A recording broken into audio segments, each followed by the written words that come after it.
Et nous sommes maintenant avec Isora et Alain. Vous étiez, bonjour, Bonjour. citoyennes et citoyens de la Convention citoyenne pour le climat. Donc vous avez vécu une expérience de la démocratie participative que vous partagez au fil des étapes de la tournée des tiers-lieux. Donc merci d'être avec nous. Est-ce que vous pouvez dans un premier temps, euh, l'un et l'autre, nous dire un petit peu en quelques mots ce qui vous a le plus marqué dans cette expérience d'intelligence collective et de démocratie participative? Oui. Isora peut-être. Alors, ce que j'en retiens surtout, c'est qu'on peut tous être experts d'un thème quand on s'intéresse et quand on nous donne aussi les moyens de réaliser les objectifs. Puisque là, dans le cadre de la convention, c'était cadré, Ouais. mais on nous a donné la possibilité d'échanger avec des experts, d'avoir des données chiffrées et ensuite d'en faire notre propre synthèse. Donc en fait, ce que j'en retiens, c'est l'expérience et le partage, et en plus de partager avec plusieurs catégories sociales professionnelles, et ça fait un beau cocktail en fait. Très bien. Merci. Et Alain?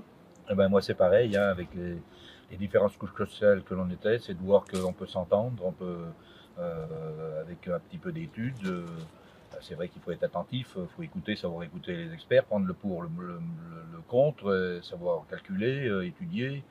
Et je pense qu'on peut arriver à s'entendre pour finir par sortir quelque chose, quoi, sortir des propositions.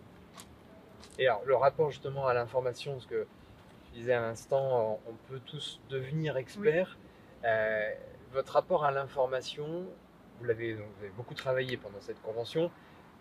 Est-ce qu'il a évolué? C'est-à-dire qu'après la convention, est-ce que vous avez une manière de vous informer qui a changé?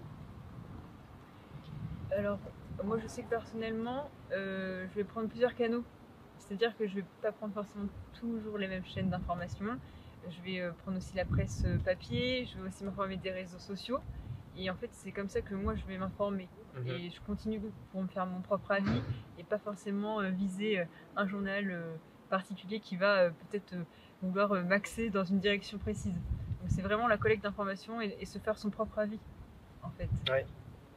Ouais, de partir du principe qu'on est en capacité Oui, de s'informer d'analyser voilà. les informations dans toute leur complexité. Et Alain? Ben, je pense, moi, pareil, je pense qu'il faut s'informer par plusieurs canaux, on ne peut pas rester que sur un canal. Parce que, bon, bien sûr, il y a des canaux, il y a des canaux qui sont pour, d'autres contre notre convention, donc, et puis la suite, comment elle a été, comment les différentes propositions ont été mises dans la loi, climat et résilience. Je pense que c'est bien, oui, de continuer à s'informer par tous les moyens, quoi.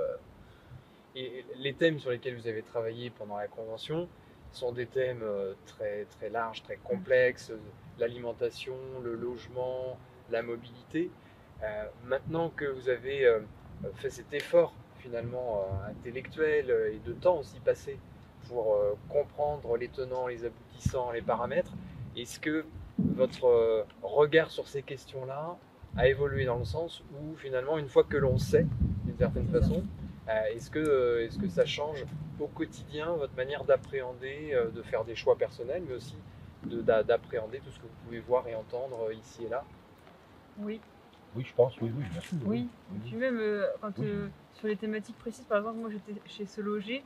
Maintenant, quand je vois rénovation globale ou passoire thermique, j'arrive à assimiler les informations plus rapidement, les comprendre et puis et me dire que je peux faire le rapprochement avec les propositions aussi qu'on a réalisées, enfin qu'on a proposées, donc enfin les mesures qu'on a proposées. Et Oui, bah c'est pareil. Moi, quand je vois ce qui se fait au tiers-lieu, moi, en ayant travaillé avec le groupe Se Nourrir, je peux qu'apprécier ces mouvements, ces avancées. Euh, Peut-être que si j'avais pas participé à la convention, je ne serais pas au courant de tout ça. Je m'en intéresserais moins. Je pense que ça ouvre la perspective de pouvoir se développer personnellement, continuer à avancer dans le positif, quoi, ouais. dans le bon sens. Et justement, les Oui. tiers-lieux, qu'est-ce que vous attendez de la part des tiers-lieux de manière générale, maintenant que vous les côtoyez de plus en plus avec cette tournée? Et c'est vrai qu'en fait, de voir que à petite échelle, on peut agir plus vite. En fait, c'est ça en Voilà. fait, enfin, le point positif, c'est de voir que voilà, à Arvieux, on peut voir toute cette communauté, communauté soudée, et qu'on peut agir très rapidement quand on va dans la même direction. Ouais. Et à petite échelle en plus, donc le résultat il est plus rapide. Donc agir plus vite et en fait il faudrait que ce soit multiplié partout en France. Et c'est vrai qu'à Bordeaux on le fera bientôt. Je reprends, hein, si on attend que le pouvoir législatif, vaut mieux des actions citoyennes comme ça. Pour moi, c'est une grande avancée, c'est bien, c'est des actions pour moi qui sont formidables. Ouais, donc c'est à la fois l'autonomie dans la capacité de s'informer et de faire des choix, et puis l'autonomie mettre dans en les application. territoires d'expérimentation. Et d'y mettre en application, voilà, c'est bien. Moi, je peux que les remercier. Oui. Les approuver. Oui. Et en plus, c'est grâce à la convention que moi j'ai connu le tiers-lieu. Enfin, ah oui, moi aussi. De vivre l'expérience tiers-lieu. C'est la première fois et je sais que je vais en parler dès ce soir en rentrant. Je vais en parler et je vais communiquer là-dessus. Merci beaucoup pour votre témoignage. Et, on va poursuivre tout de suite avec Jacques Delarocque, qui est directeur associé du CEREG.